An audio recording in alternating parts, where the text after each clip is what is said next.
Shadow of the Black Ghost: Effective Blacklisting and Ghosting on Your Career and Life Coaching Series. He's a published author, a doctoral scholar, a mentor, a business consultant and much more. He has worked with Fortune 500 companies with his career spanning across 2 decades and 4 continents. He has also won a few professional and business awards and has led a quite successful life from the POV of a common man. But strange as it may seem, he's grounded since the last 2 years, and unable to find any meaningful employment.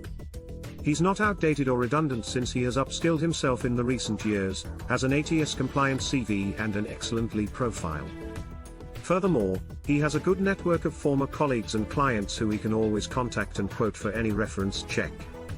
He's bemused and dismayed at his present predicament. He has been applying to several relevant and matching positions online at many popular job sites, since that has become the norm in the post-COVID era. There have been several occasions when he has encountered the following patterns explained further. Note, this process flow is from the POV of the job seeker and does not depict the hiring process. At different stages of the hiring process, he has experienced something called as ghosting. A brief snapshot of the scenarios is listed further as shown in the earlier diagram. 1. A. No further communication after receiving an initial shortlist email from the recruiter. 2. B. Recruiter does not respond to phone calls or emails after the initial screening call. 3. C. There is no interview, meeting link received after it has been scheduled or recruiter gives a no-show for the pre-scheduled interview. 4. D. Recruiter does not update the status or communicates further process after the interview.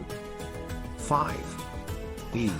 Recruiter literally acts like a ghost and becomes uncontactable or passes the buck asking you to contact someone else in the organization who has no idea about your status of application. 6. F. Recruiter ditches you at the last minute and conveys a rejection, usually without justifying any reason, after finalizing terms of the offer. When these similar scenarios keep repeating over and over again, he gets into action. Being an adept and seasoned professional, he reviews his digital presence by doing a basic OSINT exercise on his own online accounts. Here's the summary of what he finds initially. 1. LinkedIn profile, has a social score of 90 and all his data is verified. 2. Resume has an ATS score of 84 and all the information is true to the best of his knowledge. 3. Other social network profiles do not have any offensive, violent, abusive, sexual, or objectionable content. 4. All his online accounts are secure with 2-step verification enabled. 5. SEO ranking of his name and associated identities is also good. 6. He doesn't have any unknown contacts, unverified accounts connected to his social network. So, he wonders that he is probably amid a midlife crisis, and eventually things will change for the better.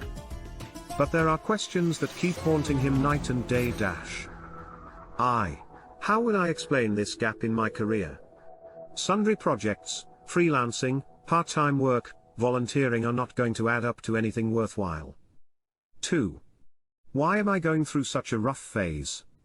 Never been removed or laid off from any job, never had behavior or character questioned, never lied or misrepresented facts, never hidden anything relevant, never been into any type of criminal activities or misconduct, never been into any type of political activism or never committed any type of fraud. Then why?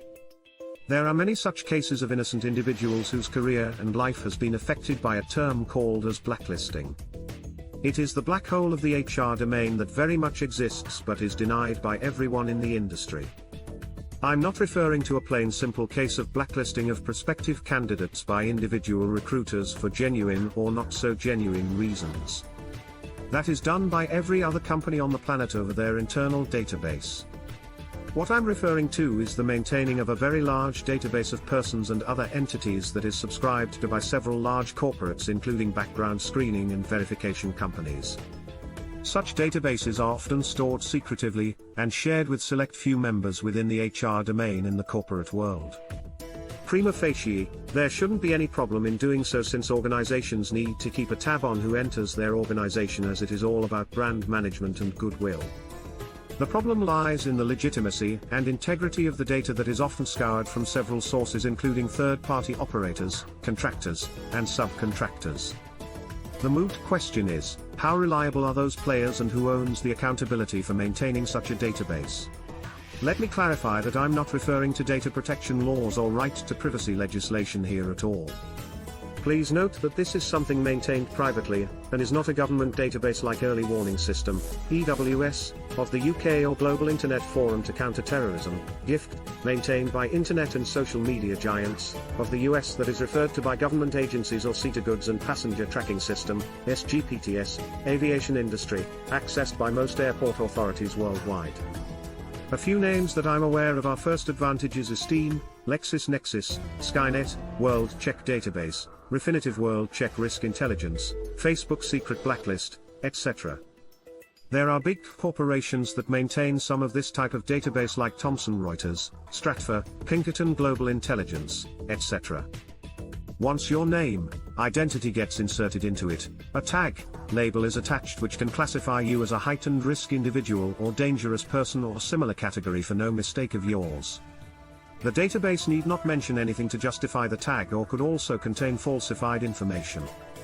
This is sufficient to deny any opportunity in the corporate world and even bring you under the radar of various government and/or private agencies. Further, forget about correction, there is little you can do to even request access to such data as an individual. This type of approach can lead to a tragic comedy of errors, compiled from real-life incidents from various sources, as shown further.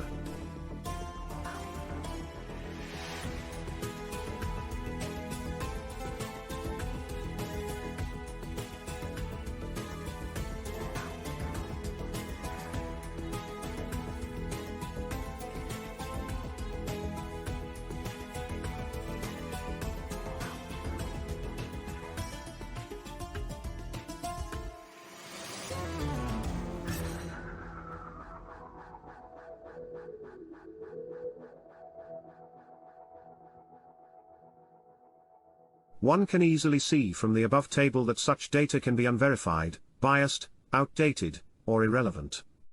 How names of simple and unsuspecting individuals make it to such kind of databases will be largely unknown, unless thoroughly investigated. Is it just a complex algorithm or a mean person behind it will remain a mystery until the shadow of the black ghost is exorcised. So, if you meet with ghosting repeatedly, you can be sure that your name has been blacklisted. You need to prep up your act and perform your own due diligence before it destroys your peace of mind. Contact the author to know more about identity management, online reputation management and OSINT.